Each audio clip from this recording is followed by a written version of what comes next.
성령님 좋은 아침입니다. 이 시간 성령님을 초청합니다. 오늘도 내 안에 오셔서 하나님을 기쁘시게 해드릴 것을 소원하게 해주세요. 오늘 말씀을 통해 구체적으로 무엇을 해야 할지를 깨닫게 해주세요.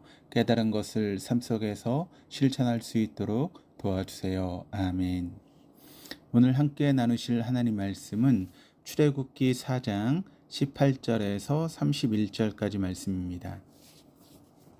모세가 그의 장인 이드로에게로 돌아가서 그에게 이르되 내가 애굽에 있는 내 형제들에게로 돌아가서 그들이 아직 살아있는지 알아보려 하오니 나로 가게 하소서. 이드로가 모세에게 평안히 가라. 여호와께서 미디안에서 모세에게 이르시되 애굽으로 돌아가라. 내 목숨을 노리던 자가 다 죽었느니라. 모세가 그의 아내와 아들들을 나귀에 태우고 애굽으로 돌아가는데 모세가 하나님의 지팡이를 손에 잡았더라. 여호와께서 모세에게 이르시되 내가 애굽으로 돌아가거든 내가 내 손에 준 이적을 바로 앞에서 다 행하라. 그러나 내가 그의 마음을 완악하게 한즉 그가 백성을 보내주지 아니하리니 너는 바로에게 이르기를 여호와의 말씀에 이스라엘은 내 아들 내 장자라. 내가 네게 이르기를 내 아들을 보내주어 나를 섬기게 하라 하여도 네가 보내주기를 거절하니 내가 네 아들 네 장자를 죽이리라 하셨다 하라. 모세가 길을 가다가 숙소에 있을 때에 여호와께서 그를 만나사 그를 죽이려 하신지라.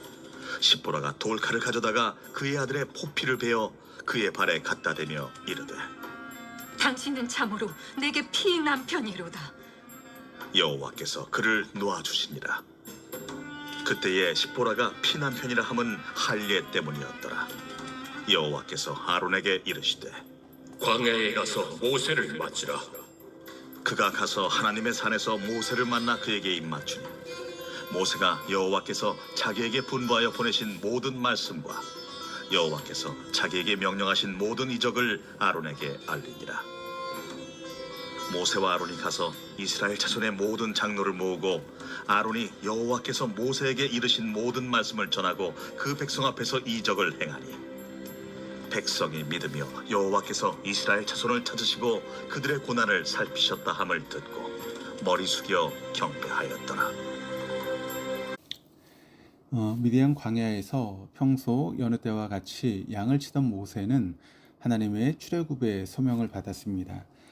그 모세는 오늘 본문에서 미디안을 떠나 애굽으로 돌아갑니다. 오늘 본문을 장소를 기준으로 보게 되면 세 부분으로 나눠지겠습니다. 첫째, 미디안에서 벌어진 일. 두 번째, 미디안에서 애굽으로 향하는 길 위에서 벌어진 일. 세 번째는 애굽에서 벌어진 일입니다. 18절입니다. 모세가 그의 장인 이드로에게로 돌아가서 그에게 이르되 내가 애굽에 있는 내 형제에게로 돌아가서 그들이 아직 살아있는지 알아보려 하오니 나로 가게 하소서. 이드로가 모세에게 평안히 가라 하니라. 모세는 호렙산에서 하나님께 소명을 받은 다음 집으로 돌아오자마자 장인에게 자신을 떠나보내 줄 것을 요청했습니다. 그러나 모세는 자신이 떠나야 되는 이유로 하나님 주신 소명이 아닌 개인적인 목적을 댔습니다. 그러니까 모세는 여전히 출애굽의 약속과 소명 완수에 대한 확신이 없었던 것입니다. 그래서 장인이 자신의 청을 거절해 주기를 내심 바랬을지도 모릅니다. 그러나 이드로는 평안히 가라며 순조롭게 허락했습니다. 이런 이드로의 대답을 들은 모세는 하나님 명령을 거부할 수 없다라고 하는 것을 깨달았을 것입니다. 19절입니다. 여호와께서 미디안에서 모세에게 이르시되 애굽으로 돌아가라. 내 목숨을 노리던 자가 다 죽었느니라. 하나님께서 여전히 미디안에서 모세에게 말씀하신 것으로 보아 모세가 바로 떠나지 않고 머뭇거렸음을 알 수 있습니다. 이처럼 연약함에 머무르며 순종의 걸음을 떼지 않고 있는 모세에게 하나님은 내 목숨을 노리던 자가 다 죽었느니라 라고 하는 빛의 메시지를 전해주십니다. 모세는 살인 후 추격자 바로 왕으로부터 언제 잡힐지 모르는 불안감 속에 40년간 짓눌렸을 것입니다. 그런 모세의 두려움을 하나님께서 해결해 주셨습니다. 하나님으로부터 내면의 문제를 해결받은 모세는 이제 미디안을 떠나 애굽으로 향하는 길 위에 들어섭니다. 20절입니다. 모세가 그의 아내와 아들들을 나귀에 태우고 애굽으로 돌아가는데 모세가 하나님의 지팡이를 손에 잡았더라. 드디어 모세는 그의 가족 아내 십보라와 두 아들 게르솜 엘리에셀을 나귀에 태우고 애굽으로 돌아갑니다. 분명 먼 길을 떠나는 여정이었기에 그들은 나귀에 한 짐을 지우고 떠났을 것입니다. 그러나 성경은 모세가 하나님의 지팡이를 손에 잡았다는 것만 강조하고 있습니다. 모세가 하나님을 의지하는 마음이 그가 하나님의 지팡이를 힘껏 잡은 것으로 나타내고 있습니다. 미디안에서 애굽으로의 여정은 하나님의 부르심으로부터 시작됐기에 처음부터 끝까지 하나님만 의지하는 것이 마땅합니다. 우리도 마찬가지입니다. 하나님으로부터 생명을 받아 출발한 우리는 하나님께로 돌아가는 순례의 길을 걸으며 마땅히 하나님만을 의지해야 합니다. 지금 내가 하나님만을 의지하고 있는지 돌아보시기를 바랍니다. 21절입니다. 여호와께서 모세에게 이르시되 내가 애굽으로 돌아가거든 내가 내 손에 준 이적을 바로 앞에서 다 행하라. 그러나 내가 그의 마음을 완악하게 한즉 그가 백성을 보내주지 아니하리니. 앞서 3장부터 4장 17절까지 끝까지 모세를 설득하며 말씀하시던 하나님께서 또 모세에게 말씀하십니다. 하나님은 바로가 듣지 않을 것이 자명함에도 말씀을 전하게 하셨습니다. 그 이유는 바로가 공의의 하나님 앞에서 핑계치 못하게 하기 위함이었습니다.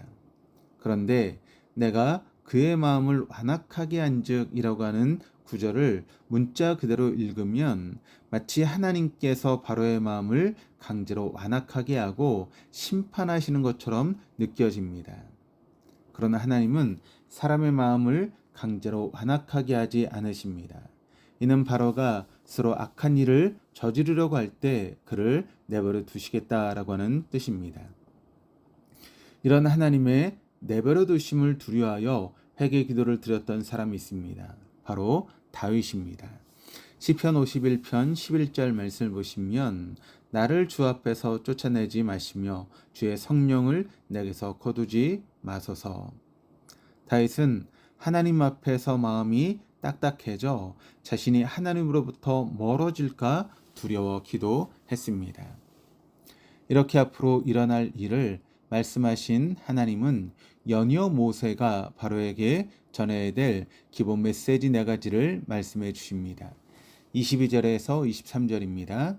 너는 바로에게 이르기를 여호와의 말씀에 이스라엘은 내 아들 내 장자라.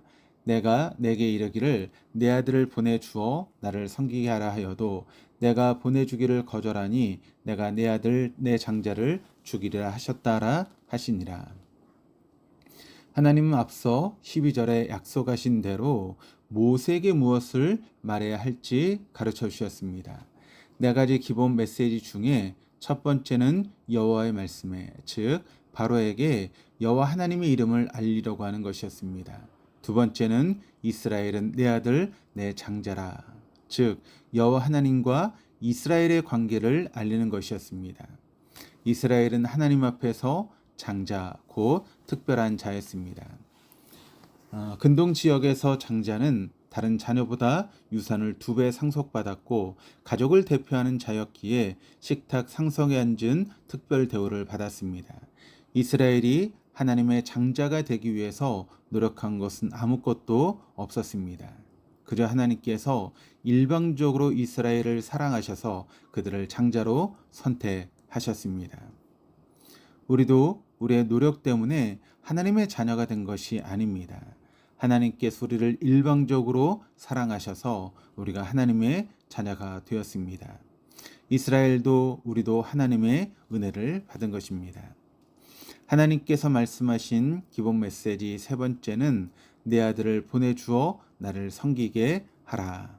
즉 하나님의 장자인 이스라엘을 해방시키라고 하는 그런 요구였고, 마지막 네 번째는 내가 보내주기를 거절하니 내가 내 아들 내 장자를 죽이리라. 즉 하나님의 요구사항을 듣지 않을 시 바로의 장자 아들이 죽을 것을 알려주시는 위협이었습니다. 그리고 구약에서 난해한 봄으로 꼽히는 24절에서 26절이 등장합니다. 24절입니다. 모세가 길을 가다가 숙소에 있을 때 여호와께서 그를 만나사 그를 죽이려 하신지라.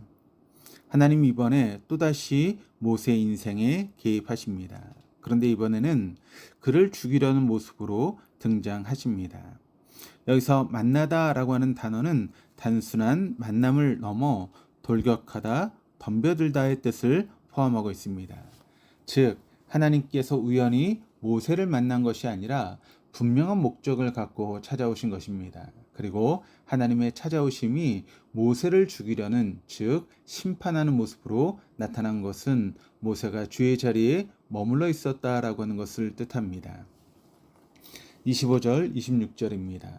십보라가 돌칼을 가져다가 그의 아들의 포피를 베어 그의 발에 갖다 대며 이르되 당신은 참으로 내게 피 남편이로다 하니 여호와께서 그를 놓아 주시니라. 그때 십보라가 피 남편이라 함은 할례 때문이었더라. 모세의 죄는 아들에게 할례를 행하지 않는 것이었습니다. 25절에서 그의 아들의 포피라고 하는 이 말이 단수형이 쓰인 것은 모세가 둘째 엘리에셀에게만 할례를 행하지 않았기 때문으로 보입니다. 그 이유가 모세의 태만함 때문이었는지 아니면 이방 여인이었던 아내 시포라의 반대 때문이었는지는 알 수 없습니다. 그러나 중요한 것은 할례를 행하지 않는 것이 하나님 앞에서는 죽음에 이르는 죄였다라고 하는 것입니다. 창세기 17장 14절입니다. 할례를 받지 아니하는 남자 곧 그 포피를 배제한 자는 백성 중에서 끊어지리니 그가 내 언약을 배반하였음이니라. 할례는 하나님의 백성됨의 표시입니다. 언약 백성인 그들은 할례의 의무를 행함으로 이방 백성과 구별되어야 했습니다. 그러나 모세는 무슨 이유에서든지 둘째 아들에게 할례를 행하지 않았고 이것은 하나님 앞에서 심각한 결격 사유였습니다. 이처럼 아무리 이스라엘의 지도자로 선택받았다 해도 하나님의 말씀 앞에서 예외는 없습니다. 그래서 하나님은 모세를 지도자로 세우기 위해서 직접 개입하시며 그의 삶을 성결하게 하셨습니다. 이처럼 하나님의 일을 하기 전에 하나님의 자녀다움을 갖추는 것이 먼저입니다. 이렇게 하나님의 사람으로 쓰임받을 준비를 마친 모세에게 하나님은 동력자 아론을 붙여주십니다. 27절입니다. 여호와께서 아론에게 이르시되 광야에 가서 모세를 맞으라 하시매 그가 가서 하나님의 산에서 모세를 만나 그에게 입맞추니. 이번에도 하나님은 아론에게 직접 말씀하시며 거룩한 집념을 보이셨습니다. 하나님은 앞서 14절에서 약속하셨던 대로 형 아론을 모세의 동력자로 붙여주셨습니다. 28절입니다. 모세가 여호와께서 자기에게 분부하여 보내신 모든 말씀과 여호와께서 자기에게 명령하신 모든 이적을 아론에게 알리니라. 만남의 기쁨도 잠시 모세는 하나님께 주신 말씀과 이적을 형 아론에게 알렸습니다. 말씀을 나누고 이적을 뒤에 나누는 모세의 모습을 통해 눈에 보이는 이적보다 하나님 말씀을 중심에 두는 그의 바른 신앙을 볼 수 있습니다. 드디어 모세는 목적지 애굽에 도착합니다. 29절입니다. 모세와 아론이 가서 이스라엘 자손의 모든 장로를 모으고. 모세와 아론이라고 하는 표현은 두 사람이 이제 한 팀이 되어 협력하고 있음을 보여줍니다. 두 사람은 하나님께 주신 대의를 이루기 위해서 형 동생이라고 하는 세상적인 기준이 아닌 하나님께 세우신 영적 질서 아래 순복하고 한 몸이 되어 일했습니다. 이와 같이 교회 공동체도 이 땅에 하나님 나라를 이루는 하나님의 대의를 이루기 위해서 각자의 세상적인 기준을 내려놓고 하나님께 세우신 영적 질서 아래 한 몸 되어 합력하는 곳입니다. 30절에서 31절입니다. 아론이 여호와께서 모세에게 이르신 모든 말씀을 전하고 그 백성 앞에서 이적을 행하니 백성이 믿으며 여호와께서 이스라엘 자손을 찾으시고 그들의 고난을 살피셨다함을 듣고 머리 숙여 경배하였더라. 이전에 모세가 애굽 사람을 쳐 죽이며 이스라엘 백성을 구원하려 할 때는 믿지 않았던 사람들이 이제는 믿었습니다. 출애굽의 약속이 성취될 하나님의 때가 이른 것입니다. 그리고 마침내 하나님의 거룩한 집념이 무엇을 위한 것이었는지가 밝혀지게 됩니다. 하나님은 그분의 장자 이스라엘 백성들을 그들의 고통에서 건져내기 위해 그토록 쉬지 않고 일하셨던 것이었습니다. 이러한 주님의 거룩한 집념은 영적 이스라엘 된 우리에게도 여전히 향하고 있습니다. 우리가 죄의 종되어 바로처럼 완악했을 때에도 삼위일체 하나님은 우리를 구원하시기 위해서 쉬지 않고 일하셨습니다. 그분은 우리의 고통에서 우리를 건지시기 위해서 자신이 고통당하는 자리에 내려오기까지 하셨습니다.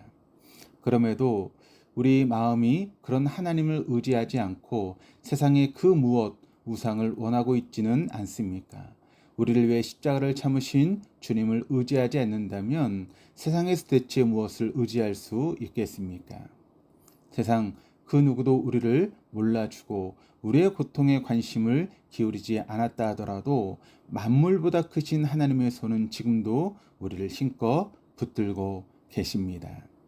기도하시겠습니다.